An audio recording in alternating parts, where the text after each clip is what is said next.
पहले अपना परिचय देंगे। जितेंद्र कुमार यादव जी गया महानगर अध्यक्ष राष्ट्रीय जनता दल गया। जी, पद यात्रा में आप शामिल हैं। कल से आज तक यात्रा का शुरुआत जो है से किनके द्वारा किया गया और कैसे हुआ, कहाँ तक जाना है, इसके बारे में जानकारी। हम लोग का पद यात्रा कल 23/7/2024 को यह कलेक्ट्रेट के पास जो बाबा साहेब भीमराव अम्बेडकर जी की प्रतिमा है जी, उस प्रतिमा पर माल्यार्पण करते हुए हम लोग कल शुरुआत किए थे। और पहला दिन था कि टिकारी में रात्रि विश्राम होगा। दूसरा दिन यहाँ से पद यात्रा शुरू होगा और शहीद अमर जगदेव जी की प्रतिमा पर जाकर ये जो पद यात्रा है वो समाप्त होगी जी। और जो हम लोग का रह गया जो आरक्षण का मांग है, जो जायज़ मांग है, जब 17 महीने महागठबंधन की सरकार रही थी तो माननीय तेजस्वी जी और नीतीश जी मिलकर तो जातीय जनगणना कराए थे जी। और उन्होंने कहा था कि जिसकी जितनी आबादी है उसको उतनी हिसाब से भागीदारी मिलनी चाहिए।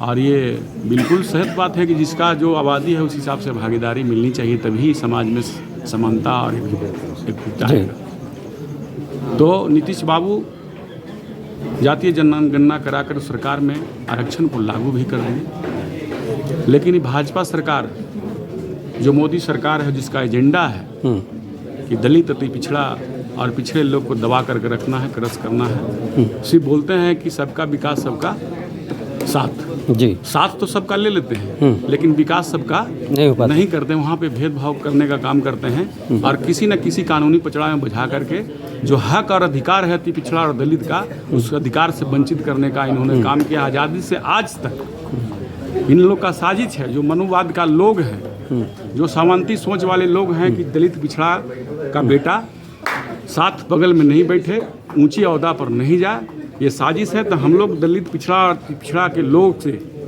हम लोग जगाना चाहते हैं कि भ्रम में मत रहिए, सोइए नहीं, वोट ले लेंगे, सत्ता में भागीदारी बन जाएंगे, सत्ता पर राज करेंगे, लेकिन आपको कभी हिस्सेदारी नहीं देंगे। जब भी देगा तो जब दलित पिछड़ा का जब बेटा कुर्सी पर जब बैठेगा तभी देखेगा। आज देख रहे हैं कि राष्ट्रपति महोदया जो आदिवासी समाज से है, आप देख रहे हैं कि देश का जो सर्वोच्च पद है राष्ट्रपति, आप देखते हैं कहीं न्यूज में कि राष्ट्रपति महोदया प्रधानमंत्री के सामने सर नवाती है, नतमस्तक होती है। ये देश का दुर्भाग्य है, समझ गए। तो इस तरह का बहुत सी विसंगतियां हैं।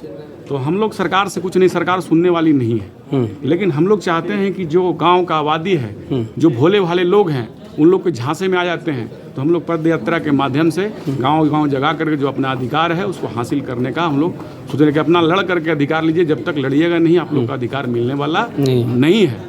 तो इसी मिशन के लेकर के हम लोग ये छोटा सा शुरुआत किए हैं। और अगर दलित अति पिछड़ा का लोग जाग गए और निश्चित रूप से जब आने वाला दिन आएगा, रोड पर लोग उतरना शुरू होगा, तो निश्चित रूप से सरकार बात होकर के जो आरक्षण हम लोग का है, जन्म सिद्ध अधिकार, वो देने का काम करेंगे। गैर बराबरी समाप्त होगा तभी।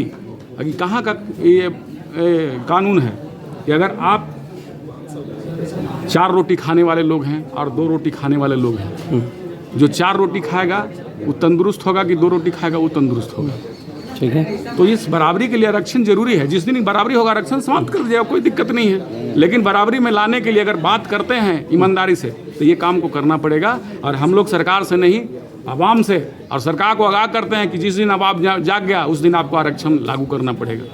राज्य सरकार का चुनाव आने वाला है, तो उसमें जो है नीतीश कुमार जी को कितना अंक देना चाहेंगे 10 में से? अब तो आप लोग जर्नलिस्ट हैं, आप बात सकते हैं, लेकिन हमारे हिसाब से जो नीतीश कुमार जो काम करने का इच्छा था जी, उसका इच्छा समाप्त हो गया है। अब वो थक चुके हैं। आप देखते होंगे कि विधानसभा में भी तरह तरह के उटपटांग बातें करते रहते हैं, लेकिन गार्जियन है ज़्यादा टिप्पा टिप्पणी बिहार के लिए ये तो नहीं कहते कुछ नहीं किए हैं, कुछ किए हैं, लेकिन अब उन थक चुके हैं, अब वो काम नहीं कर पाएंगे। क्या ऐसा लगता है कि वो फिर पलटी मारेंगे? अब ये तो उनका नाम है पलटू कुमार है, तो कब पलटी मारेंगे नहीं पलटी मारेंगे हमको ही पता नहीं, आपको पता है। उनका बायां हाथ को पता नहीं है कि दायां हाथ क्या करने जा रहे हैं। तो ये ना हम जान सकते हैं ना आप जान सकते हैं। वही जैसा कि वो बिहार राज्य का दर्जा मांग रहे हैं, अगर नहीं मिला तो क्या करेंगे? बिहार राज्य का दर्जा सिर्फ विशेष राज्य का जो दर्जा है जी, वो जान रहे हैं सिर्फ मांग करते हैं। आज 15 साल से 20 साल से वो मांग ही कर रहे हैं, बिल्कुल, लेकिन इस पर अमल वो कभी नहीं किए नहीं हैं। किए। अगर अमल करते, आज भी अमल करेंगे तो निश्चित रूप से बिहार आज पिछड़ा नहीं रहता, बिहार अग्रिम पंक्ति में रहता। जी, जी। आज देख रहे हैं कि सुशासन की सरकार है, लेकिन किसी भी ब्लॉक थाने में चले जाइए, बिना माल के तो कोई उपाय है नहीं।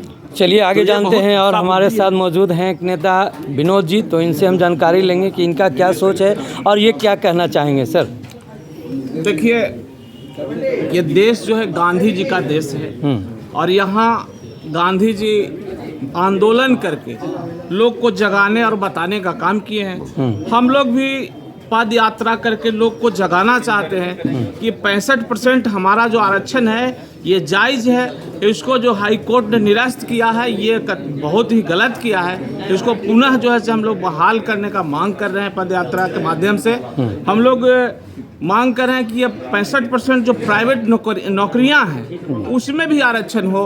हम लोग का जो ये 65% आरक्षण जो है इसको 9वीं अनुसूची में, भारत सरकार 9वीं अनुसूची में संविधान के शामिल करे, ताकि ये सुरक्षित या कानूनी पचड़ा से दूर हो।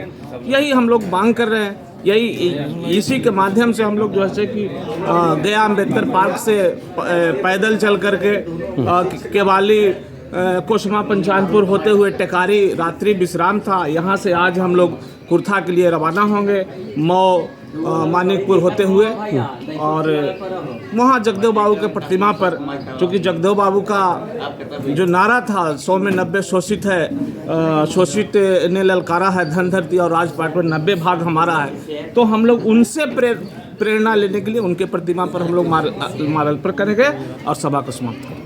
चलिए अपना पर्चा दिए। विनोद शर्मा,